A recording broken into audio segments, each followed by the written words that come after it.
দেখো 9.5 বছর আগে এই দেয়ালের পেন্টিংটা করেছিলাম, তো আজকে ভাবলাম যে এটা অনেকটা নষ্ট হয়ে গেছে, তো এটাকেই রিক্রিয়েট করি। Let's start.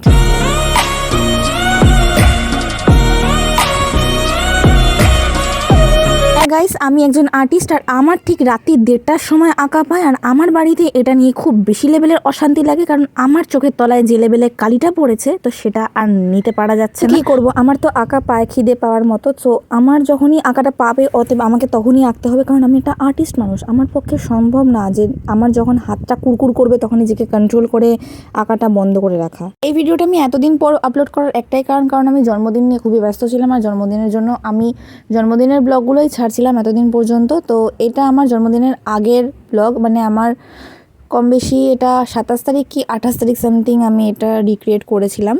এখানে আমি কালারগুলো দেখিয়ে দিচ্ছি তোমাকে যে কী কী কালার আমি এখানে অ্যাপ্লাই করেছিলাম। তো এখানে আমি যে কালারটা ইউজ করেছি সেটা হলো পোস্টার কালার, আর ক্যামেলের পোস্টার কালারটা আমি ইউজ করেছি। এখানে যে বাগানা কালারের যে সেটটা পাওয়া যায় সেটা, আর আমি এখানটাতে ইয়েলো কালারটা যেটা অ্যাপ্লাই করছি সেটা একদম লেমন ইয়েলো কালারটা, যেটা আমি একদম নিচটাতে অ্যাপ্লাই করছি। আর এটা আমি ফার্স্টে জল দিয়ে ডাইলিউট করে নিয়েছিলাম, আর তারপরে আমি এখানে কালার করা স্টার্ট করে দিয়েছি। তো ফার্স্টে যে আগের কালারগুলো যেটা ফেড হয়ে গেছিলো সেটার উপর থেকে আমি অ্যাপ্লিকেশন করে নিয়েছিলাম যাতে দেখতে একটু এনহ্যান্সড লাগে। তোমরা তফাৎটা ভালো করে বুঝতেই পারছো যে ওখানটাতে একটা ফেড টাইপসের কালারটা হয়ে গেছে, যেহেতু এত বছর একটা গ্যাপ গেছে কালারটা অবভিয়াসলি ফেড হবে। আর যখন আমি কালারটা প্রথমবার করেছিলাম, মানে যখন আমি ফার্স্ট টাইম এই দেয়ালের রঙটা করেছিলাম তখন আমি ওটা ওয়াটার কালার ইউজ করেছিলাম। ব্যাপারটা তখন হয়েছিল যে আমি একটা কালার কিনেছিলাম ক্যামেলের, বাট ওই কালারটা কী বলো তো এক্সপায়ারি ডেট টাইপসের কিছু একটা হয়ে গেছিলো, মানে কালারটা ফেড হয়ে গেছিলো আর অয়েলটার সাথে, আর কালার আর অয়েলটা আলাদা হয়ে গেছিলো। তো আমি ওই জিনিসটা টেনশনে পড়ে আমি তখন ওই কালারটা আমি দেয়ালে অ্যাপ্লাই করে নিয়েছি, কারণ কিছু একটা করে তো জিনিসটা আমাকে কাজে লাগাতে হবে। তো এত বছর পর যখন এটা ফেড হয়ে গেছে তো আমি ভাবলাম যে এটাকে রিক্রিয়েট করে সুন্দর করে আরেকবার সাজিয়ে নিই, কারণ জিনিস খুলে ফেলে দেওয়া বা নষ্ট করে ফেলা থেকে আমার মনে হয় যে জিনিসটাকে আরেকবার সাজিয়ে নেওয়াটা আমার দায়িত্বের মধ্যে পড়ে। অবভিয়াসলি জিনিসগুলোকে ভালোবেসেই করেছিলাম, আর ভালোবেসেই যখন জিনিসগুলোকে বানিয়েছিলাম অতএব সেটাকে নষ্ট করে দেওয়া তো কোনো কথাই হয় না। কথা বলতে বলতে আমার নিচের যে ইয়েলো কালারের টোনটা একদমই কমপ্লিট হয়ে গেছে। তো এরপর আমি এটার সাথে হালকা পরিমাণ একটু অরেঞ্জ মিক্স করব। তো এখানে আমি ইন্ডিয়ান ইয়েলোটা ইউজ করেছি অরেঞ্জের জায়গায়, যেহেতু আমি এখানটাতে হালকা ইয়েলোর সাথে আমি একটা টেক্সচার দেখাবো, তারপরে গিয়ে ইয়েলো কালারটার সাথে আমি ডিপ অরেঞ্জ কালারটা আমি এনহ্যান্স করার চেষ্টা করেছি। আর কালারটা যেহেতু পোস্টার কালার, এখানটাতে হালকা ফেড একটা টেক্সচার আসবে যেটা একটুখানি গ্রেনি লাগবে, তো সেটা যাতে না লাগে, একটু শাইনি টেক্সচার আসে এটা পেপারের উপরে, তাই আমি এখানে হালকা পরিমাণ ভার্নিশ ইউজ করেছিলাম। তো ভার্নিশটা অপশনাল। যাই হোক, কথা বলতে বলতে পুরো অলমোস্ট আমার অরেঞ্জ কালারটাও ডান হয়ে গেছে। তো এরপরে আমি সুন্দর করে এখানে ডিপ যে অরেঞ্জ কালারটা হয় সেটা আমি এখানে অ্যাপ্লাই করে নিয়েছি, যে একটা ডিপার শেড দেখানোর জন্য। তো এখানটাতে আমি আমার হাতটাকেই প্যালেট বানিয়ে নিয়েছিলাম, কারণ প্যালেট থাকলেও বা হাতটাই তো প্যালেট।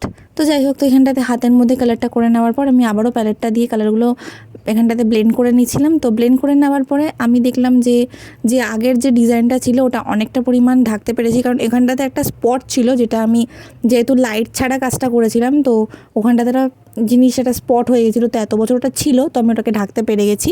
তো এর ওপর থেকে এবার আমি করব যে রেড কালারের শেডটা। তো রেড কালারের জন্য আমি এখানটাতে যে ক্যামেলের যে অ্যাক্রিলিক কালারের যে রেড কালারটা আসে, যেটা থেকে আমি মানে সেই পিরি রং করেছিলাম, তো পিরি রঙের জন্য ওখান থেকে কালার বেঁচে গেছিলো। তো অ্যাকচুয়ালি ব্যাপারটা হলো ক্রিমসন কালারটা করলে হতো, বাট আমি ক্রিমসন কালারটা এখানে অ্যাভয়েড করেছি যেহেতু আমি এখানে পোস্টার কালার ইউজ করছি। তো এখানটাতে আমি ওই কালারটা এখানে অ্যাপ্লাই করে দিয়েছিলাম রেডের জায়গায়। তো এখানটাতে আমি ওপর থেকে একটুখানি পিঙ্ক, হোয়াইট, হালকা ব্লু মিক্স করে আমি এই পার্পলিশ একটা শেড এনেছিলাম, বাট এই শেডটা হালকা এখানটাতে ল্যাভেন্ডার কালার দেখাচ্ছে কেন আমি জানি না।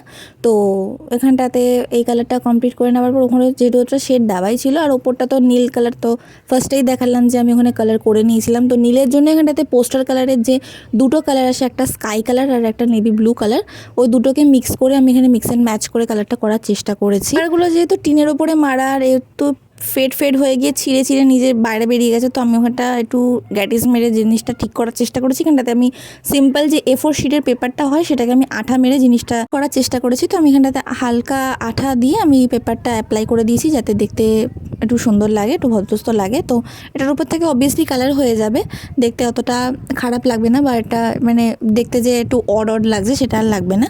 এবার ওপর থেকে এটা অ্যাপ্লাই করে দেওয়ার পরে আমি একটুখানি ভার্নিশ দিয়ে মিক্স করে নিয়েছিলাম কালারটা, যেহেতু আমি এখানটাতে এরপরে গ্রিন কালারটা করব। তো তার আগে আমি ইয়েলো দিয়ে একটা শেড দিয়ে নেব। তো এর মধ্যেই তোমাদের শেয়ার করে দিই আমি দুটো যে গ্রিনের শেড দুটো ইউজ করছি সেই দুটো কী কী কালার। তো একটা হালকা গ্রিন আর একটা ডিপ গ্রিন কালার। তো এখানটাতে হালকা গ্রিনটা আমি উপরে করব আর ডিপ গ্রিন কালারটা ওই হালকা গ্রিনের উপর থেকে আর একবার এনহ্যান্স করে দেবো যাতে একটু শেডিংসটা বোঝা যায়। কিন্তু ব্যাপারটা আমি খুলতে পারছি না বোতলটা, তো আমার মুখটা না দেখে বোতলটা তো খুলেও দিতে পারো। তো যাই হোক, তো বোতলটা আমি নিজেই খুলে নিয়েছি, কারণ তুমি ফোন থেকে তো বাইরে এসে তুমি আমার বোতলটা খুলে দিতে পারবে না। সো যাই হোক, আপন হাত জগন্নাথ বলে আমি কালারটাকে আবারও ব্লেন্ড করে নিয়েছি, কারণ পোস্টার কালারটা নিচে বসে যায়, ওটাকে আরেকবার বারবার করে মিক্স করে নিতে হয় কালার অ্যাপ্লিকেশনের আগে।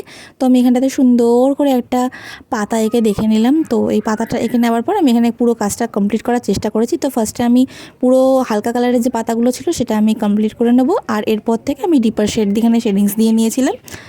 চ্যানেলে যদি তোমরা নতুন হয়ে থাকো তাহলে অবশ্যই আমার চ্যানেলটিকে সাবস্ক্রাইব করে পাশে থাকা বেল আইকনটি প্রেস করে দিও এরকম নিত্য নতুন আর্টওয়ার্ক আর পার্সোনাল ব্লগস দেখার জন্য। আর ব্রততির ব্রতকথাকে যদি সাবস্ক্রাইব না করে থাকো তাহলে অবশ্যই অল নোটিফিকেশন অন করে সাবস্ক্রাইব করে নিও। ইনস্টাগ্রাম ফেসবুকে আমাকে পার্সোনালি দেখার জন্য মিস ব্রততী ব্যানার্জি ইনস্টাগ্রামে, আর ব্রততী ব্যানার্জি পার্সোনালি ব্লগসগুলো দেখার জন্য ব্রতকথাকে ইনস্টাগ্রামে ফলো করতে পারো, আর আর্ট রিলেটেড ভিডিওগুলো দেখার জন্য ব্রততির ব্রতকথাকে ফলো করতে পারো। আর ফেসবুকে এই দুটোকে আমি একসাথেই কম্বাইন করে রেখেছি, তো ফেসবুকে ব্রততির ব্রতকথাকে ফলো করে নিই, ওখানটাতেই আমি ব্লগস আর আর্ট রিলেটেড ভিডিওগুলো একসাথে কম্বাইন করে আপলোড করে থাকি। তো এরপরে আমি এখানটাতে একটু ফুলগুলো ড্র করে নিচ্ছিলাম। তো ফুলগুলো কালার করার জন্য আমি এখানে ক্রিমসন কালারটা অ্যাপ্লাই করে নিয়েছিলাম। তো ক্রিমসন কালারটা দিয়ে আমি সুন্দর করে ফুলগুলো ড্র করে নেওয়ার আগে একটু নেচে নিলাম।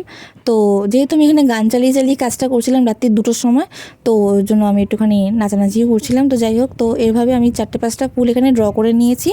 আচ্ছা, এই ওয়ালটার মধ্যে না আরেকটা জিনিস এখানে অ্যাড করেছি, সেটা হচ্ছে যে তারা। তো আমি তারাগুলো কীভাবে বানিয়েছি সেটা তোমরা দেখে নিও। তো সাদা একটা বড় ব্রাশের মধ্যে হোয়াইট কালারটা অ্যাপ্লাই করে নেওয়ার পর ওটার মধ্যে আমি আরেকটা ব্রাশ দিয়ে ঠোকা মেরে মেরে এখানে কালারটা আমি এখানটাতে তারা বানানোর চেষ্টা করেছি। বাট এটা একটু লম্বা লম্বার দিকে জিনিসটা হয়ে গেছে, বাট দেখতে সুন্দর লাগছে, ওভারঅল দেখতে খারাপ লাগছে না। যেহেতু আমি হাত পাচ্ছিলাম না ওর জন্য আমি চেয়ারে উঠে লাফ মেরে মেরে কালারটা করছিলাম। তো যাই হোক, আশা করি তোমাদের এই ফাইনাল রেজাল্টটা ভালো লেগেছে। আজকের জন্য এটুকুই, দেখা হচ্ছে নেক্সট ভিডিওতে। টাটা।